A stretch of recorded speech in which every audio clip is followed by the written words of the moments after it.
Chapitre 15. Pardonner ou moisir sur place. Pardonner, c'est abandonner tout espoir d'un passé meilleur.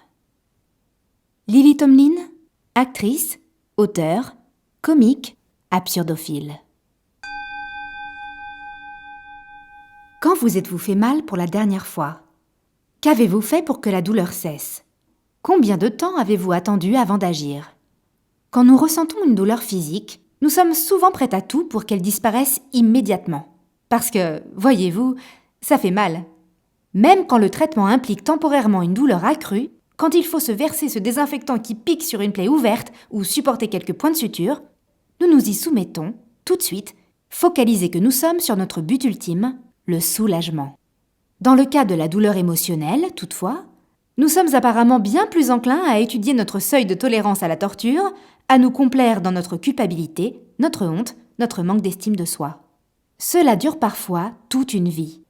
Nous prolongeons notre calvaire en nous raccrochant à nos sentiments, en médisant sur nos belles-mères, en fantasmant sur la déculottée qu'on souhaiterait infliger à cette grande gueule de patron devant tout le bureau, en mettant la faute sur d'autres épaules, en tournant et retournant dans tous les sens les raisons pour lesquelles nos ennemis ont tort et nous raison. Nous revivons nos pires moments encore et toujours, plutôt que de passer à autre chose. Nous titillons nos blessures émotionnelles et refusons leur cicatrisation, qui signifierait pourtant la disparition de la douleur. Nous n'avons de cesse que souffre autant que nous, celui qui nous a fait souffrir. Je te montrerai le tort que tu m'as fait, dussé-je en pâtir toute ma vie. Nous nous accrochons aux ressentiments qui occupent notre espace mental, qui nous bouffent notre temps, qui entretiennent notre colère, notre dépression et bien souvent nos maladies, et qui même parfois nous tuent. Pourquoi ? Trimballer sa culpabilité, sa honte, son ressentiment et son manque d'estime de soi, c'est laisser les commandes au grand sommeil. Le laisser faire son caprice. Réclamer notre attention pour qu'on admette au final qu'il a raison. Votre moi supérieur, d'un autre côté, se moque bien de ce que les autres pensent ou font, parce qu'il est très amoureux de vous et que c'est tout ce qui compte. Ce qui est fait est fait. S'accrocher au passé ne le changera pas. Cela ne fera que maintenir en vie les mauvais sentiments générés, vous retenir prisonnier de votre douleur et abaisser votre fréquence. Dès que vous serez décidé à pardonner, à laisser fondre vos mauvais sentiments au soleil, vous vous trouverez sur le chemin de la liberté. Pardonner, c'est prendre soin de vous, pas de la personne à qui vous pardonnez. C'est faire passer votre désir d'aller bien avant votre désir d'avoir raison. C'est accepter la responsabilité de votre propre bonheur plutôt que de prétendre qu'il dépend de quelqu'un d'autre. C'est apprivoiser votre pouvoir en abandonnant derrière vous colère, ressentiment et douleur. S'accrocher au ressentiment revient à s'empoisonner en attendant la mort de ses ennemis. Si vous avez des problèmes avec un être cher, expliquez-lui ce que vous ressentez sans lui faire porter la faute, et quel que soit le résultat de votre discussion, pardonnez-lui. Cette conversation va peut-être vous rapprocher, ou vous découvrirez au contraire que vous n'avez plus tellement envie de le voir. Mais dans tous les cas, si vous voulez être libre, il faut passer à autre chose. Si un trou du cul que vous méprisez vous blesse, libérez-vous et passez à autre chose plutôt que de bouillir intérieurement ou de vous venger en lui envoyant une caisse de rats pesteux par la poste. Qu'est-ce que ça peut vous faire qu'il comprenne à quel point il est con ? Quand retirerez-vous ? N'allez pas me dire que c'est parce que vous voulez qu'il change en bien. Vous vous en foutez. Vous voulez une vengeance, une excuse ou qu'il admette que vous aviez raison. Oubliez ça. Plus vous vous attacherez à ça, plus cela polluera votre esprit et pourrira votre vie. Ne tombez pas dans le panneau de la fausse croyance selon laquelle pardonner à quelqu'un revient à le laisser s'échapper. Au contraire, en le pardonnant, c'est vous qui vous échappez. Pardonner n'est pas être gentil avec eux, c'est être gentil avec vous. Ok, super, c'est pigé. Mais comment on s'y prend pour passer à autre chose ? Comment pardonner à cet idiot ? Petit 1, trouver de la compassion. Trouver de la compassion pour soi-même ou pour quelqu'un coupable d'une terrible, terrible faute, c'est un peu comme se retirer une balle logée dans l'épaule. Au début, on hurle en s'agitant dans tous les sens, ça fait très mal, c'est insupportable, mais sur le long terme, c'est le seul moyen de guérir. Une des meilleures astuces pour y parvenir est de s'imaginer la personne à pardonner sous les traits d'un petit enfant, agissant par peur, faisant du mieux qu'il peut pour se protéger et gérant sa propre souffrance comme il peut. Les gens agissent mal parce qu'ils souffrent, qu'ils ne comprennent pas, ou les deux. Gardez ça en tête et imaginez celui que vous avez envie de décapiter comme un enfant aux grands yeux de chiot mignon, vous aidera à trouver de la compassion pour lui, ce qui est la clé du pardon. Il en va de même quand c'est à vous que vous devez pardonner. Vous n'êtes qu'un petit lapin qui fait comme il peut. Trouvez de la compassion pour votre petit moi adorable et dufteux et passez à autre chose. Petit 2. Effacez l'autre de l'équation. Imaginez que vous ayez 2 employés qui, le même jour, ne se sont pas présentés au travail. L'une vous a laissé tomber parce qu'elle a la gueule de bois et qu'elle n'est plus capable de rien, mais l'autre vient d'apprendre que sa mère bien-aimée est morte soudainement. Elle a dû filer à l'aéroport, oubliant de vous appeler dans la panique. Même résultat, on vous abandonne et vous devez faire tout vous-même, 2 manières très différentes de réagir. Ce qui veut dire que vous avez 2 choix. L'un augmente votre risque de développer précocement une maladie cardiovasculaire, l'autre vous ouvre le cœur. Une autre option est de vous imaginer en train de bronzer sur votre tout nouveau bateau quand, soudain, vous entrez en collision avec une autre embarcation. Si cet autre bateau est vide, il n'y a personne sur qui s'énerver et vous gérez la situation très calmement. Mais si c'est un idiot à la barre de son yacht en train d'envoyer un texto, là, vous réagissez en devenant complètement fou, en lâchant un tas d'insultes à caractère génital. Encore une fois, même situation, quelque chose a percuté votre bateau, 2 manières bien différentes de réagir. Quand quelqu'un vous fait subir quelque chose d'horrible, sortez cette personne de l'équation. Cela vous permettra de vous ouvrir et d'avoir une réaction, et une vie, plus plaisante et plus productive. Cela ne le concerne pas, de toute façon. Cela vous concerne vous. Si vous n'avez personne sur qui diriger votre colère, c'est difficile d'y rester. Et on se retrouve plutôt à s'interroger sur l'incident en question. Pourquoi est-ce arrivé ? Pourquoi étais-je impliqué ? Comment ai-je mérité ça ? Quel enseignement en tirer ?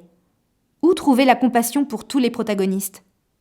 Tant que le ressentiment vous consumera, les leçons ne pourront pas se faire entendre par-dessus vos hurlements et vos cris exprimés et inexprimés. Alors faites-vous une fleur et utilisez les gens et les situations énervantes comme des opportunités pour grandir, pas pour souffrir. Petit 3. Décidez d'être heureux plutôt que d'avoir raison. Parfois, il faut préférer être heureux plutôt que d'avoir raison pour trouver le chemin de la liberté. Certes, votre imbécile de copain aurait dû payer l'amende dont il a écopé le jour où il vous a emprunté votre voiture. Et votre frère n'aurait vraiment pas dû tondre votre chien qu'il était chargé de garder. Mais s'il ne voit pas les choses comme vous, plutôt que de ruminer ça pendant des jours, ne serait-il pas préférable de laisser couler ? Est-ce que ça vaut vraiment le coup de se trimballer tous ces mauvais sentiments simplement pour avoir raison ? Demandez-vous, que dois-je faire ou ne pas faire, penser ou ne pas penser, ici et maintenant, pour être heureux ? Si la réponse est « laissez ce gros con avoir raison », c'est ça la solution. Petit 4. Envisagez la chose sous tous les angles. Il est essentiel de garder à l'esprit que chacun vit dans l'illusion qu'il s'est créée et que vous n'avez aucune idée des motivations et des antécédents qui le poussent à agir, si bien qu'un acte qui vous choque pourrait être tout à fait normal dans son illusion, tandis qu'il jugera choquante votre façon de faire. Observez les choses sous un autre angle. Desserrez votre carcan du « c'est comme ça et c'est pas autrement », aérez-vous les idées et vous serez surpris de la vitesse à laquelle disparaît la mauvaise odeur du ressentiment.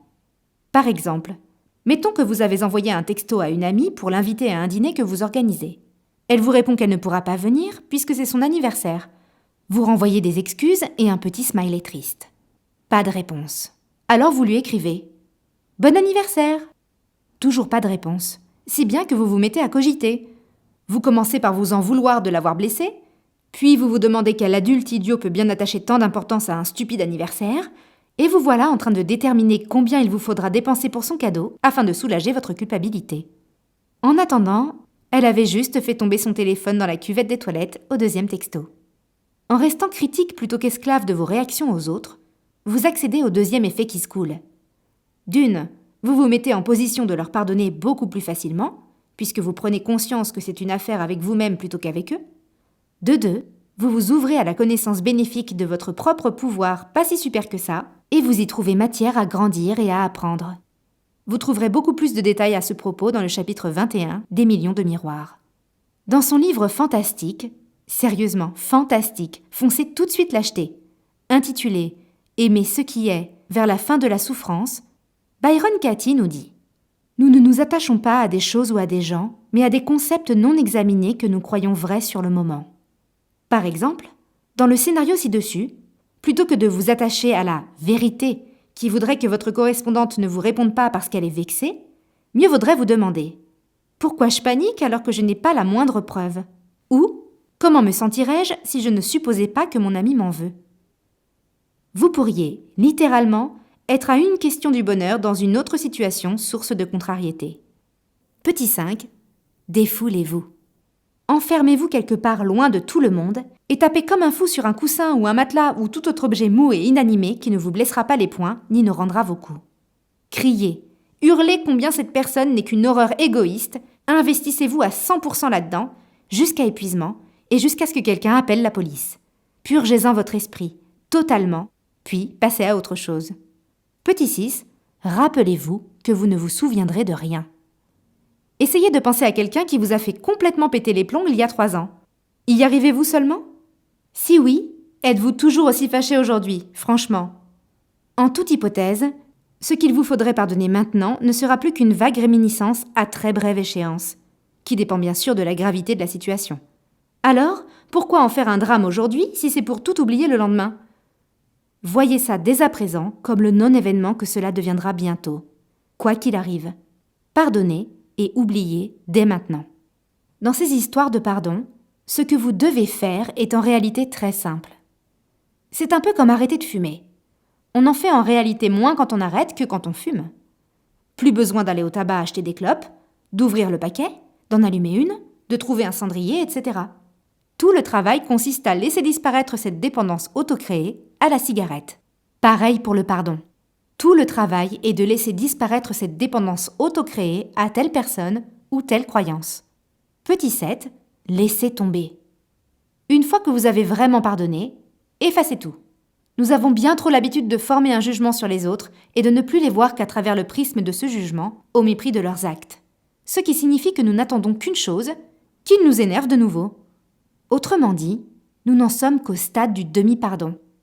Nous prétendons que cela ne nous touche plus, mais en réalité, nous nous accrochons toujours à un ressenti. Abandonnez toute attente. Libérez tout le monde de vos jugements. Voyez à nouveau les gens comme des pages blanches, et encore et encore. N'attendez d'eux que le meilleur, quel que soit leur passé. Vous risquez d'être surpris, en bien. Vous en rajoutez toujours plus sur ce sur quoi vous fixez votre attention. Si vous vous attendez à ce que les gens vous énervent, ils ne vous décevront pas. Alors concentrez-vous plutôt sur leurs qualités et encouragez leur bon comportement pour en créer toujours davantage. Petit 8. Aimez-vous. Parce que vous le valez bien.